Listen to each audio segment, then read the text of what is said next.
Kama unahitaji kukuza muscles za kifua, okay? Kuna chest hapa kama unavyoona, hii push board ina indicate chest. Kwa hiyo unachukua hii handle yake, una press kwenye sehemu kama hizi za blue. Chest maana yake hapa ni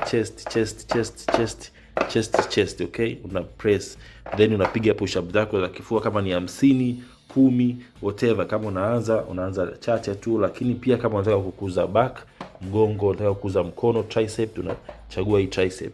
Okay, hii ni professional push up board kutoka Bestify Shop. Unaipata kwetu na inasaidia sana ili ufanye mazoezi kwa target. Sio tu unapiga push up, lazima uwe na target. Unataka kukuza mkono, unataka kukuza kifua, unataka kukaza muscles za mgongo, na pia inakuja na hizi silicone pads zake. Kwa hiyo kwenye sakafu kama hii haitakusumbua unapopiga zoezi, inakuwa imestick chini, okay? Na box lake pia tunakupatia kama branded product na haijawahi kutumika, ni original kabisa. So karibuni sana Bestify Shop. Product hii unaipata kwa shilingi 55 tu, na user guide instruction yake itakupatia karatasi ya maelekezo yake, na pia kwa changamoto yoyote unaweza kutucheck. Yes, karibuni sana Bestify Shop.